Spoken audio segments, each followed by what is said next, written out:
So, moving swiftly on, we have our second speaker, Dion Curry, and it's a dominance of one department, right? So far. So far, yeah, but no more from this department after this. Dion Curry, politics, philosophy, and international relations. You got it. Who is going to talk to us about blockchain. I'm intensely interested because, as I've said to you, I think in the past, I've been to many, many talks on blockchain in the past 8-9 years, and I still don't know what it's about. So you're here to... Well, I mean, I research it, and I have no idea what it's about. I thought I'd actually I liked Leighton's framing of this as provocations, and I wanted to lean into that. Partly also because instead of actually doing research this week, I was spending my time screwing around with AI image generation, trying to find good images for this. But that is research. So I'm going to present some sort of provocations about blockchain because I think that'll help to get the discussion going and help to kind of maybe look at what we can use this technology for, what we can't use this technology for, and actually also with what Leighton said, what we can do with the technology that a lot of us don't really understand. So some things I'm not going to focus on. I'm not going to get into environmental implications. I think these are very, very important, but I'm going to focus on sort of the governance aspect rather than looking at environment, Bitcoin, the tech side of things. I want to look at how this applies in a governance context. Moving on, I'll present these provocations. The first one is that blockchain is just fancy Excel. So another term for blockchain is distributed ledger technology, and that's basically what blockchain is good at, is being a ledger. So it has a lot of use in anything that you want to record. When I look at things like political applications of blockchain, things it's very good at are, property registries. It can be used in voting to make sure people vote for what they do. Participatory budgeting, things that you can put into numbers. So this use of it as a ledger kind of technology, that's where we see some valuable uses for blockchain. Health records would be another one. As I mentioned, property. But in a sense, these are just replacing old systems. So I mean, we have Excel, we have paper ledgers, we have other ways of doing this, but blockchain produces a way that does it slightly differently. It can have real benefits in terms of, it's incorruptible. So it has been used for property records in countries where corruption may be very prevalent. But what we're talking about when we're talking about blockchain is really looking at it as this distributed ledger technology. So that will start us off. Where are we going next?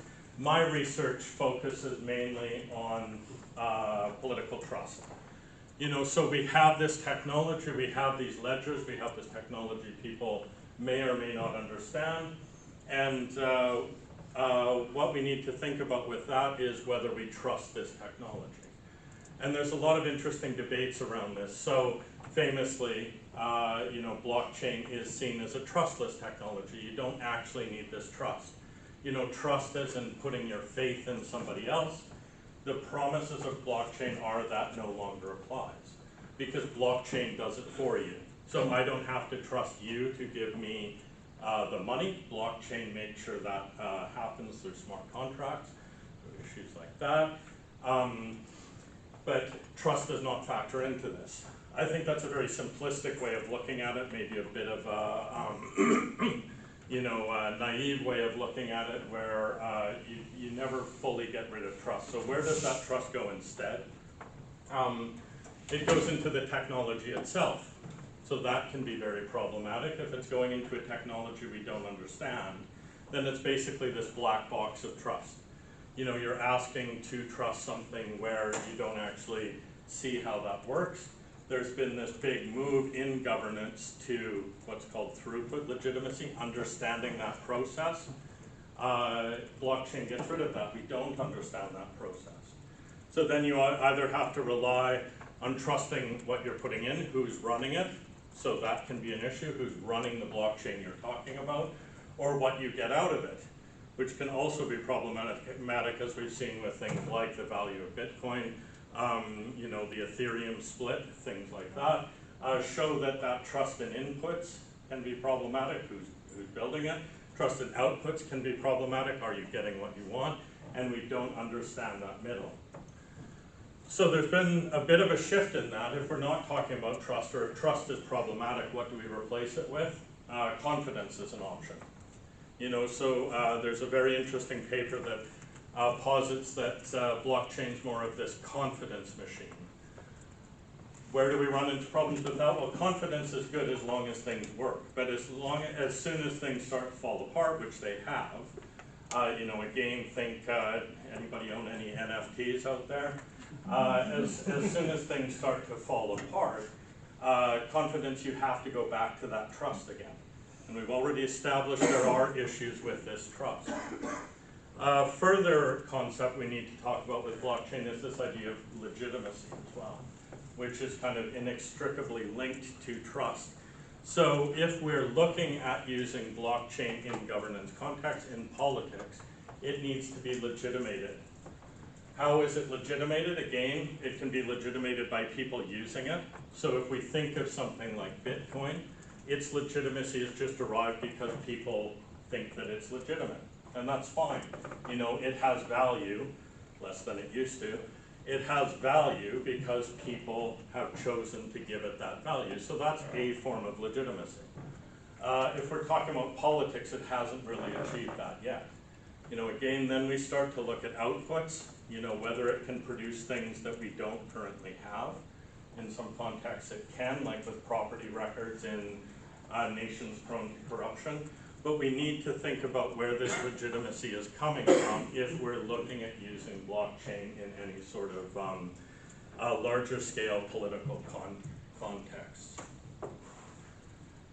This is my first AI image generation as well, by the way. Blockchain bros changing the world. So the third provocation, so blockchain's innovations are also its biggest problems. You know, so what does blockchain bring to the table that other forms of ledgers don't? Well, it's distributed, decentralized, and immutable. You know, so if we take those kind of bit by bit, distributed, so nobody has control over that, that can be a good thing. You know, in politics, that can also be problematic if you need some form of leadership on them. When we're looking at decentralized, again, so you're not looking at anybody specifically in power, then you need to think about what political applications decentralization actually makes sense. And we're not talking, sometimes in politics we talk decentralization as in Welsh power, stuff like that. We're talking a whole other level of decentralization with blockchain. And immutable. You know, so you can't go back and change this. This can also be a problem for politics. Sometimes you want things to be changed. So the record is always there. That can be obviously good for politics. There can be issues when that's problematic. And I go not to a political example for this, but to this the Ethereum split. So some of you may be aware of this, but when we were looking at the split in Ethereum, basically Ethereum was hacked at one point. A bunch of money was stolen. So then the people in charge of Ethereum basically decided to roll that back. Now this was a very big issue because that basically negated everything blockchain stood for, that it was immutable. You know, they rolled back this decision, also that it was decentralized, I suppose. So they rolled back this decision and said it didn't happen, and that was the creation of Ethereum Classic. Some people didn't go along with that because of the nature of blockchain, that still exists. But this created that rift because all of those benefits that blockchain provided, you know, in terms of being immutable, in terms of being decentralized, basically at that point they just said those don't apply anymore. We're going to erase that and start again. So all of its benefits are wonderful until things go wrong. You know, and then we wonder whether those benefits of blockchain are actually benefits at all.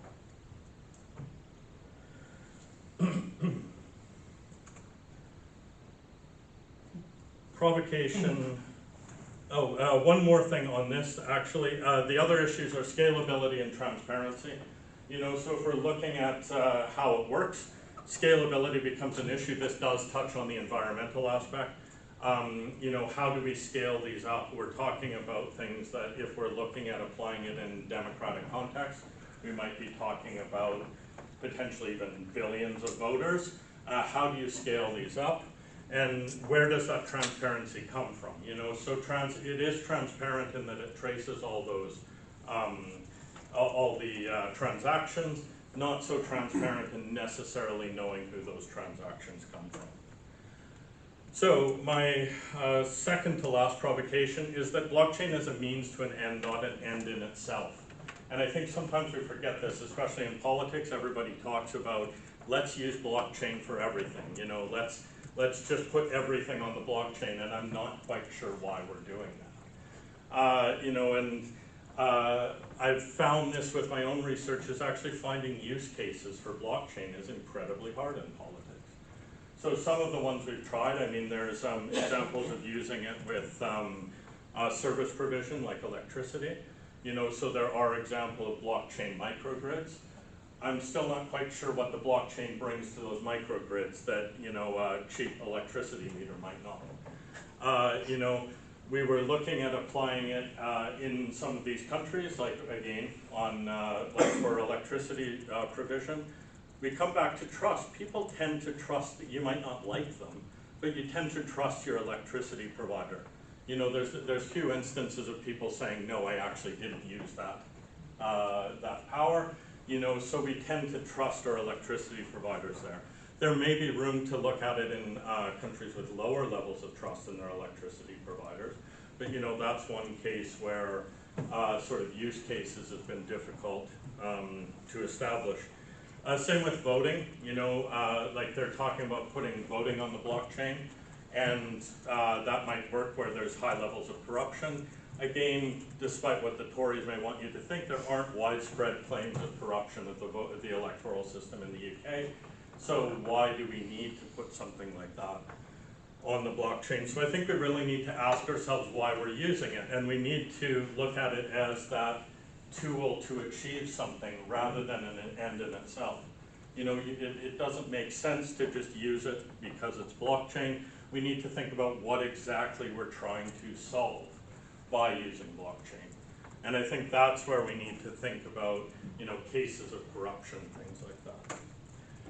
So my final slide is, my final provocation is that nobody should research blockchain ever, except for the fact that it's a sexy topic, so maybe we can bring some money out of UARI for it. But I think we need to think hard about why we're researching blockchain, and here's where I like what we're doing with the digital arts and humanities, because I think we need to think less about blockchain as technology. I know there's a few computer scientists in here, we can leave that up to you. We need to think about it less as technology, and we need to focus on that human element. We need to unpack some of these questions about trust. What do people actually think about blockchain? Do people trust it? Do people not trust it? Do people understand it? Do people even need to understand it? There's a lot about the world I don't understand, and that's completely fine. So we need to ask those questions about the human element, and we need to focus on outcomes as well. So what are we gaining from this? And as a social scientist, as humanities, I think that's where we can feed into the process, talk about what gains we can achieve from this, what we're trying to achieve from this, and then I think we're getting into useful blockchain research where we know what we're actually doing with the technology. Okay? Oh, and my final slide, this was where I spent most of my week, was finding photos of bears riding bicycles. They're pretty cool. Some of them turned out quite creepy. Some of them are the one in the bottom right. I don't know what happened there. Yeah, that's a whole thing. Okay. Many thanks, Dion.